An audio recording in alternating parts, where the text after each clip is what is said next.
31 misterios de la antigua Roma que los científicos no pueden explicar. La Roma antigua fue una civilización que se preocupó altamente por documentar su historia, y gracias a sus historiadores tempranos, como Tito Livio, se han conocido hechos en todos los ámbitos de su cultura, algunos muy sorprendentes, que continúan intrigando a los estudiosos de la actualidad. Estos hechos incluyen adelantos tecnológicos, como el hormigón romano, de calidad superior al actual, y el mecanismo de Anticitera, considerado el primer ordenador analógico de la historia. Igualmente, los misterios de la Roma monárquica, republicana e imperial abarcan desde su propio origen como reino, sumido en la leyenda, sus cultos religiosos y sus prácticas funerarias, hasta enigmáticos objetos y construcciones, y legiones de miles de soldados desaparecidas de la historia sin dejar rastro. Hoy conoceremos los misterios más fascinantes de la antigua Roma, varios de los cuales la ciencia no ha podido explicar o solo ha conseguido hacerlo en fecha muy reciente. Antes de meternos a fondo, no te olvides de suscribirte a nuestro canal y activar las notificaciones para mantenerte al día con nuestras actualizaciones.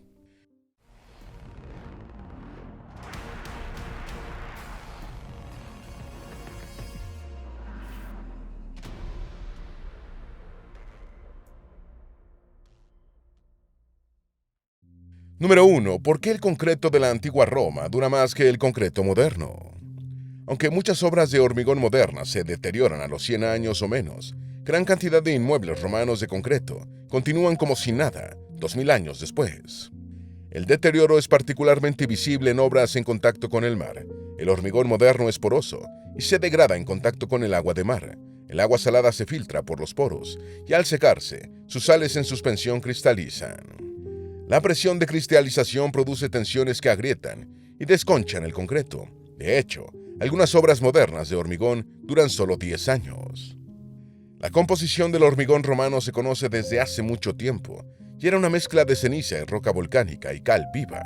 Sin embargo, hasta hace poco se desconocía el motivo de su enorme resistencia al agua salada.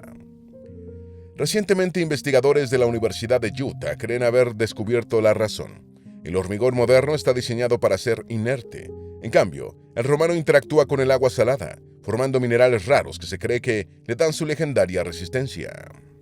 Número 2. Mecanismo de Anticitera. Era una computadora. En el año 1900, unos buceadores griegos que buscaban esponjas cerca de la isla de Anticitera descubrieron un naufragio de los tiempos del Imperio Romano. Entre los objetos rescatados estaba un extraño mecanismo cuya construcción fue datado aproximadamente entre los años 200 y 100 a.C. Se cree que este instrumento mecánico de bronce, conocido como mecanismo de Anticitera, fue diseñado para hacer predicciones astronómicas y ha sido catalogado como la primera computadora analógica de la historia. Consta de una serie de engranajes y diales montados en una caja y representa la obra de un científico genial, especulándose que quizá pudo haber sido Arquímedes, uno de sus discípulos, considerando que el sabio murió en el año 212 a.C. Número 3. ¿Cuál era el propósito del dodecaedro romano? Los dodecaedros romanos son objetos romanos metálicos huecos, constituidos por 12 caras pentagonales planas. Las caras tienen agujeros de diámetro variable, uno centrado en cada plano y en cada esquina hay una protuberancia que sobresale como una especie de pata o de mango. Fueron fabricados entre los siglos II al IV de la era común, y su propósito se desconoce. Casi todos están en buen estado y ninguno tiene letras, ni números, ni ningún texto grabado que ofrezca alguna pista sobre su objetivo. Todos fueron fundidos en una aleación de cobre, excepto uno que es de plata.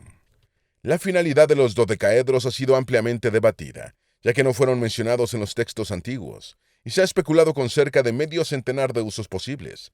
Entre los hipotéticos usos se encuentran el de instrumentos para medir distancias, carretes para hacer guantes y juguetes. Varios han sido encontrados en tesoros de monedas, lo que sugiere que sus propietarios les conferían un alto valor. Lo más extraño es que ninguno de los más de 130 dodecaedros encontrados ha sido hallado en el corazón romano de Italia. Los hallazgos se han realizado en diferentes puntos de la Roma imperial, como las actuales Francia, Alemania, Gran Bretaña, Bélgica, Austria, Suiza, Países Bajos, Hungría y Luxemburgo. Número 4. Un hombre con la lengua de piedra.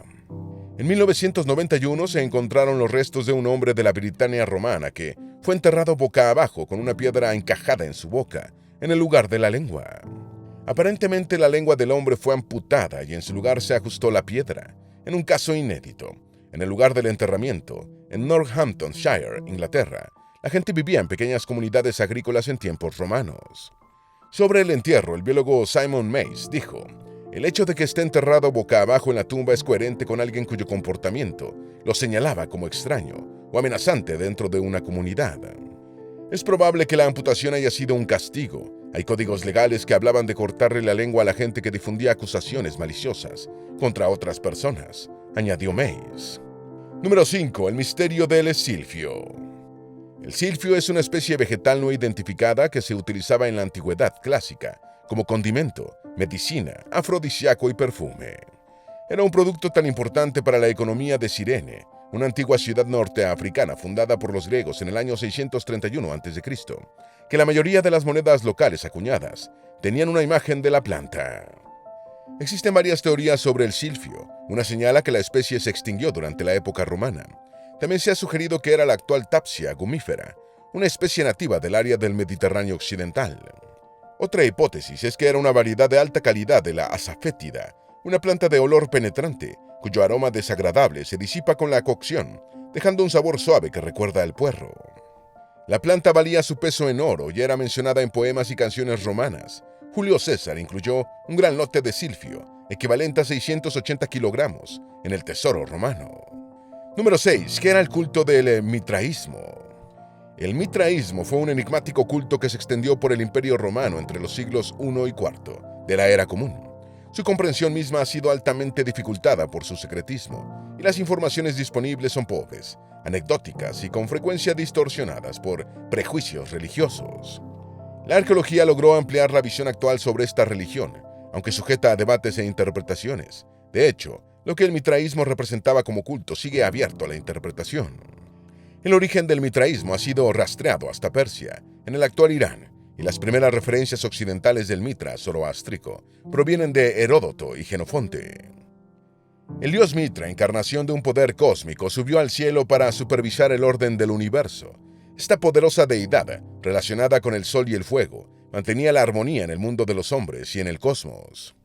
Mitra fue evolucionando a través de su impregnación con interpretaciones zoroástricas y védicas existentes antes de su exposición grecorromana. Variantes de Mitra existían entre los persas, árabes, asirios, bactrianos, armenios y otros pueblos, más de un milenio antes de la llegada de los romanos a Oriente. Número 7. Templos de Mitra y los rituales del mitraísmo. La iconografía mitraica se encuentra principalmente en los templos subterráneos dedicados al dios. Los mitraicos romanos emergieron por todo el imperio desde el siglo I al IV de la Era Común, extendiéndose desde el corazón de Roma hasta el norte de África y Gran Bretaña. Los santuarios son testimonio del significativo nivel de penetración del mitraísmo. Hay una profusión de templos en el centro de Italia, Dalmacia, Numidia, Germania y Gran Bretaña, lo que ha llevado a algunos estudiosos a preguntarse, ¿cómo se difundió el culto? En Grecia, Siria, Egipto y Asia Menor, los templos no son tantos, lo que no deja de ser extraño para una religión nacida en Oriente. El mitraísmo solo admitía hombres, excluyendo la participación de las mujeres, y su estructura era muy jerarquizada. Los miembros eran llamados sindexoía, o aquellos unidos por el apretón de manos.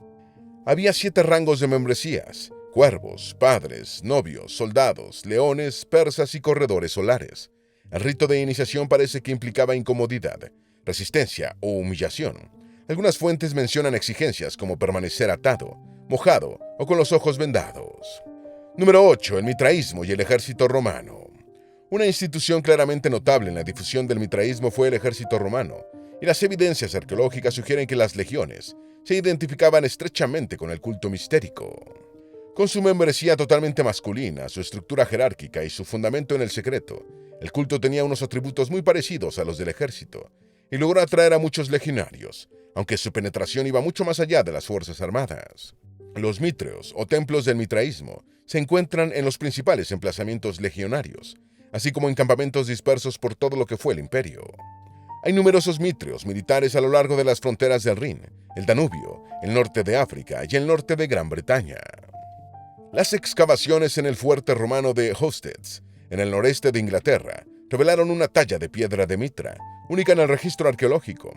En esta representación, La deidad nace de un huevo y no de una piedra, como se suele representar su nacimiento.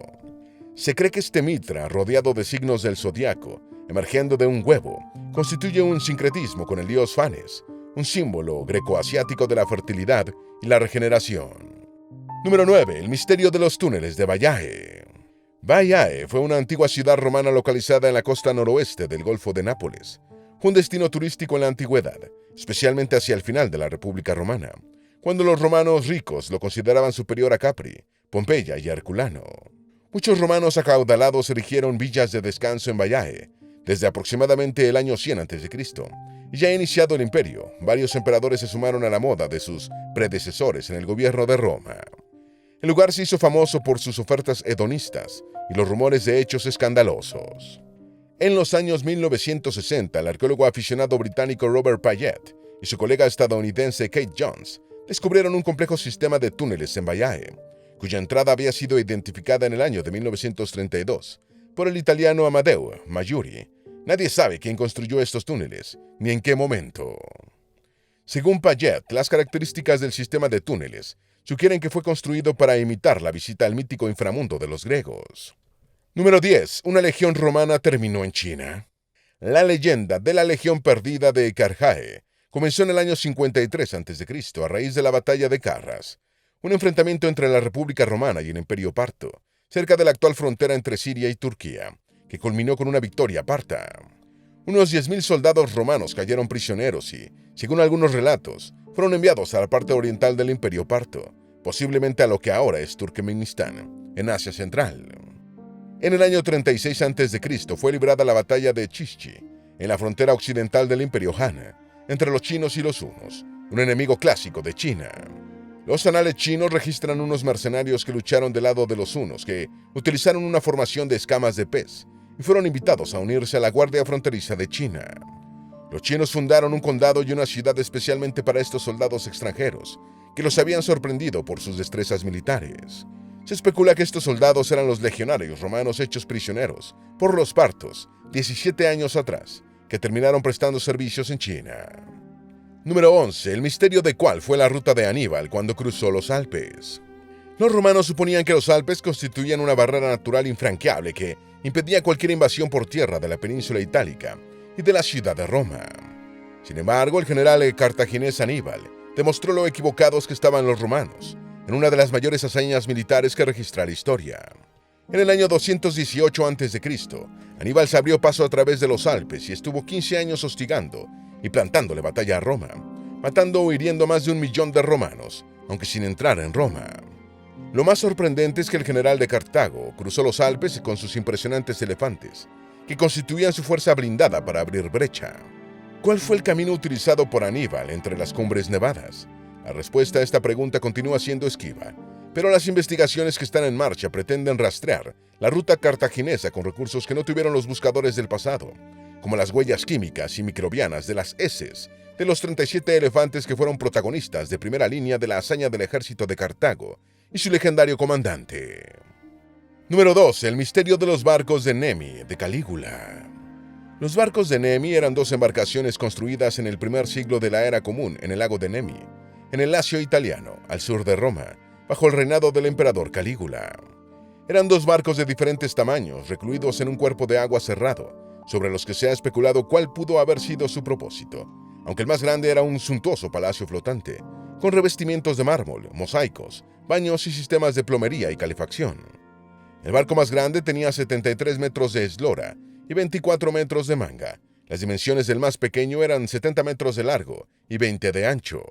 Se ha dicho que Calígula estaba influenciado por los lujosos estilos de vida de los gobernantes helenísticos del Egipto tolemaico y Siracusa, y mandó a construir los barcos posiblemente para celebrar fiestas extravagantes en un lugar discreto. Rescatadas del lecho del lago en 1929, las embarcaciones fueron destruidas por un incendio en 1944, durante la Segunda Guerra Mundial. Número 13. La desaparición de la Novena Legión. La Legión Novena Hispana fue una unidad del ejército romano que luchó en varias provincias, entre la última fase de la República y parte del Imperio. Bajo Augusto estuvo estacionada en Hispania, de donde tomó su nombre. Pasó a Gran Bretaña en el año 43 de la Era Común, y su último registro en las Islas Británicas data del año 108, por lo que en principio se pensó que había desaparecido en la conquista de Caledonia, la actual Escocia. Sin embargo, posteriormente se encontraron huellas de la legión en el año 120, en Nimega, en el territorio de la actual Holanda, descartándose la teoría de desaparición británica.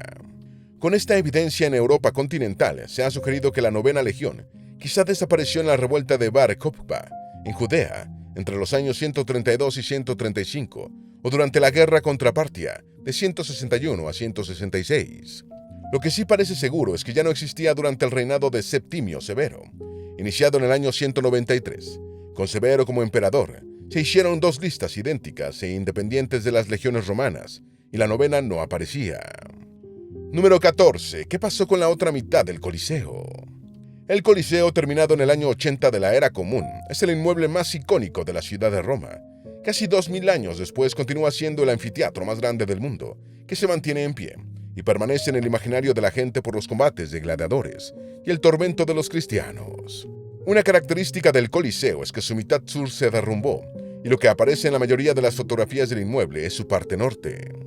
El lado sur del Coliseo fue erigido sobre un suelo algo inestable, formado principalmente por sedimentos fluviales, en contraste con el lado norte, que se edificó sobre un terreno de mayor estabilidad. En el año 1349, Roma fue afectada por un terremoto, que ocasionó el derrumbe de la sección sur del Coliseo. Como era costumbre en ese tiempo, el derrumbe fue utilizado como fuente de materiales para otras construcciones y para fabricar cal viva. Diversos inmuebles romanos, como las basílicas de San Pedro y San Juan de Letrán, el Palacio Venecia y las defensas del río Tíber, fueron construidos con las piedras y las abrazaderas de bronce del Coliseo. Número 15. Sarcófago de plomo Burrito.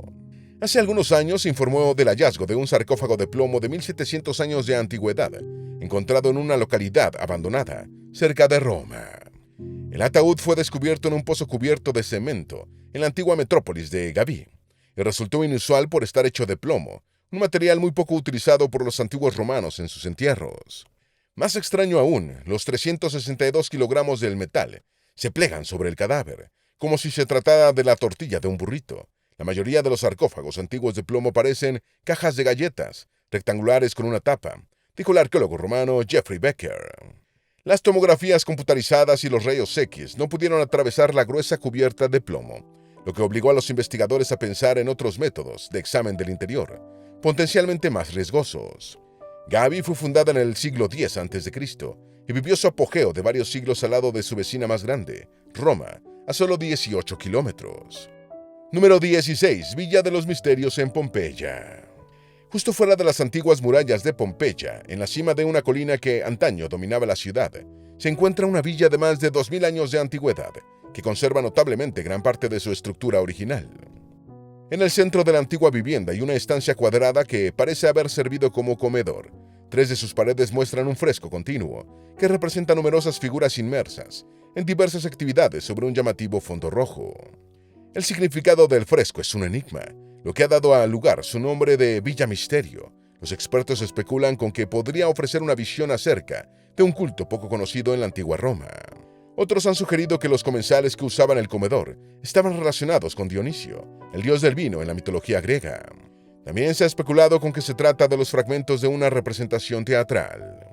Número 17. ¿El Panteón de Agripa es un reloj de sol? Un reloj de sol es un dispositivo que indica la hora del día, formado por una placa plana, circular, llamada esfera, y un gnomon. El gnomon proyecta una sombra sobre la placa, que se va alineando con diferentes líneas horarias marcadas en el plano, para establecer la hora del día. El panteón, construido por el emperador Adriano en el año 126, es uno de los monumentos más emblemáticos de Roma. Sus atributos más característicos incluyen la cúpula de hormigón no reforzado más grande del mundo, un techo artesonado, y en el centro de este, un óculo o agujero abierto con fines de iluminación.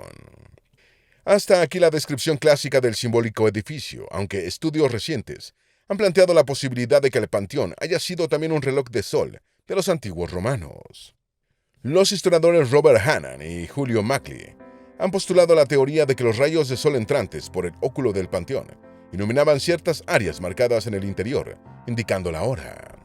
Número 18. La guerra química de Dura Europos. En el año 256 a.C., tropas sasánidas bajo el mando de Sapor I sitiaron la antigua ciudad romana de Dura Europos, en la actual Siria, después de capturar Antioquía. Durante este asedio se produjo el primer uso de armas químicas en la guerra del que se tenga noticia. Los sasánidas cavaron túneles por debajo de las murallas de la ciudad, y los romanos hicieron sus propios pasajes subterráneos para enfrentar a los excavadores enemigos debajo de la tierra. Sin embargo, los sasánidas tenían preparada una trampa letal y encendieron una mezcla de brea y azufre, produciendo una nube tóxica que mató a 20 soldados romanos. Uno de los muertos tenía una moneda con la fecha del año 256, lo que, junto con otras fuentes, permitió fechar el asedio. En el año 2009, después de 2265 años del asedio de Dura Europos, todavía se encontraron restos de dióxido de azufre dentro del túnel mortal. Número 19. El trabajo de Tito Livio.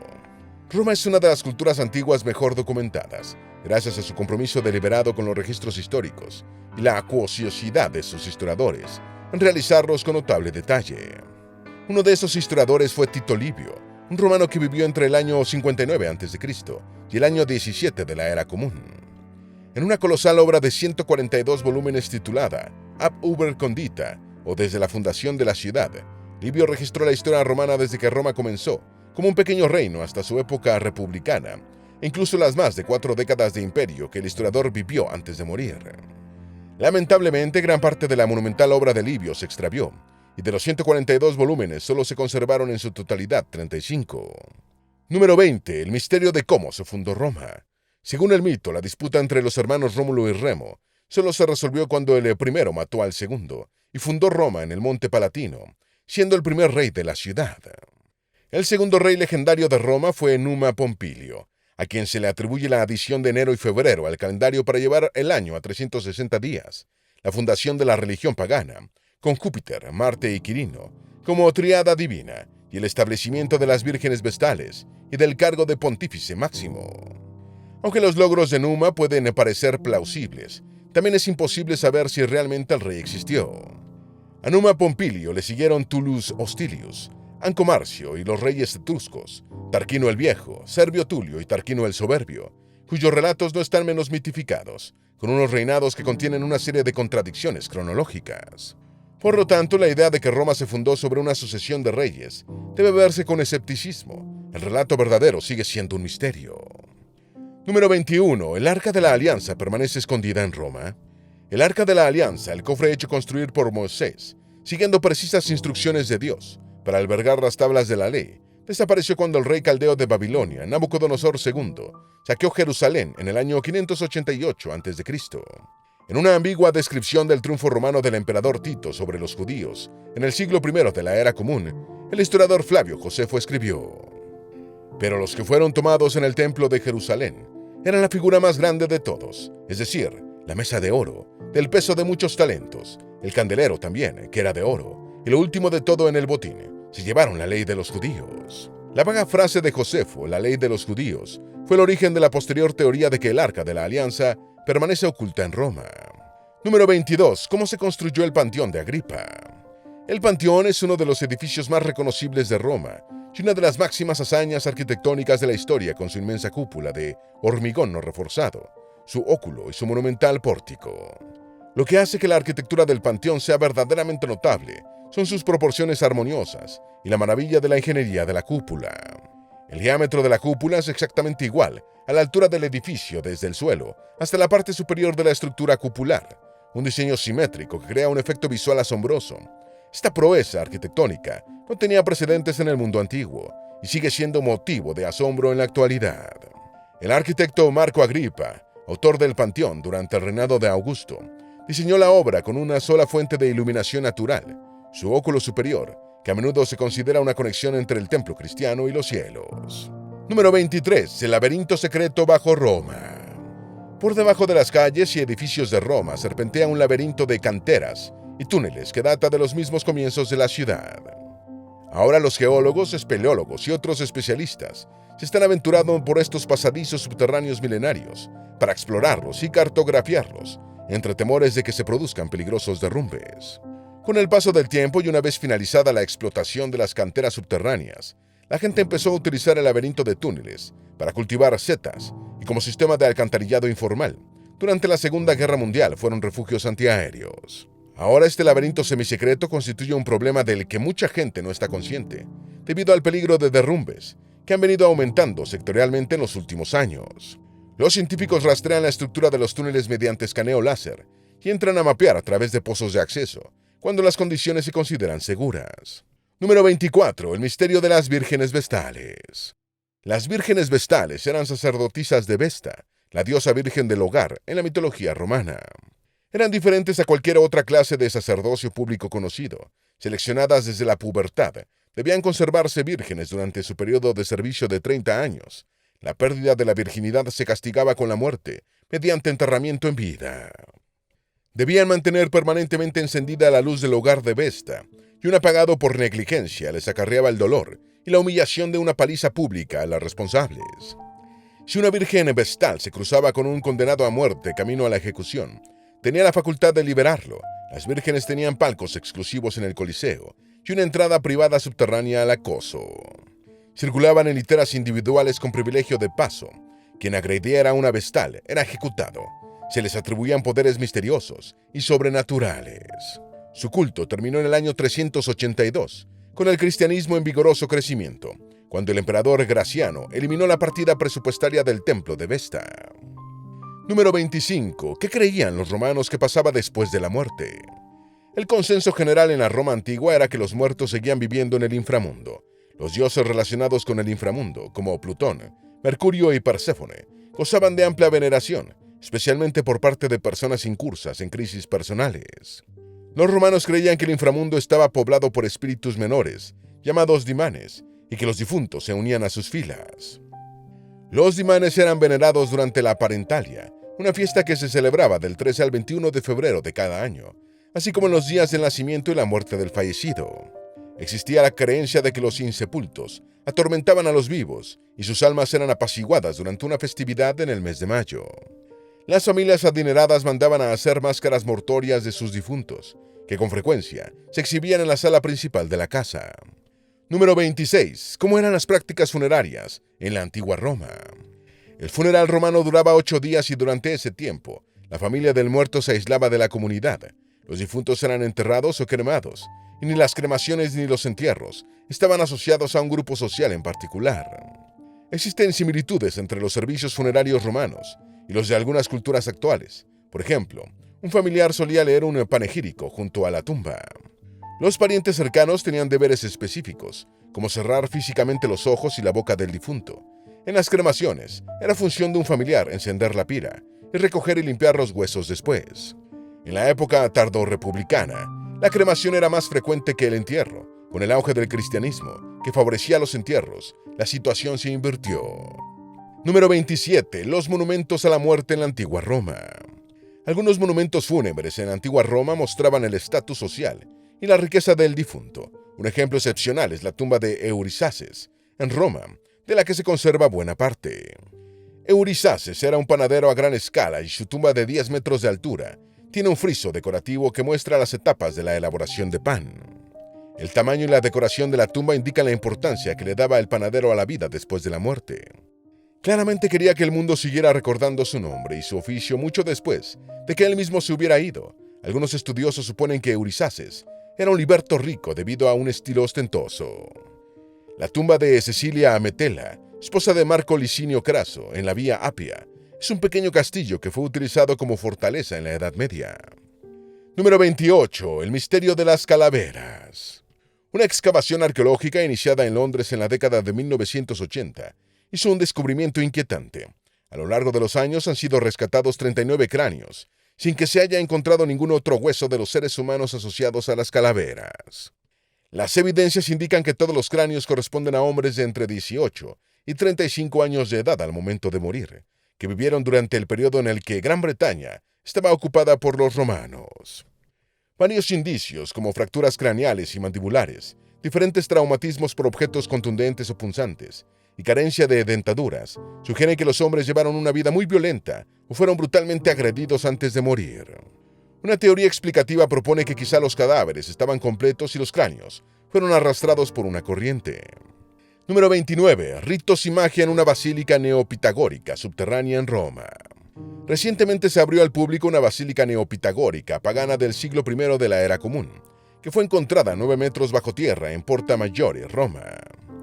Es un monumento único en el mundo occidental romano por su planta de 3 naves y ábside, similar a las sucesivas iglesias cristianas, dijo la arqueóloga Ida Sortino, adscrita a la Superintendencia Arqueológica de Roma. Los techos y paredes están prolijamente decorados con frescos y relieves que muestran dioses, querubines y pigmeos, escenas mitológicas y representaciones de figuras clásicas, como Paris, Orfeo, Aquiles y Hércules. Las ilustraciones pueden ser interpretadas en clave esotérica y posiblemente tenían alguna relación con la iniciación en los misterios del pitagorismo. Los pitagóricos creían que el mundo podía explicarse a través de los números. Número 30. El misterio de los jardines de Calígula.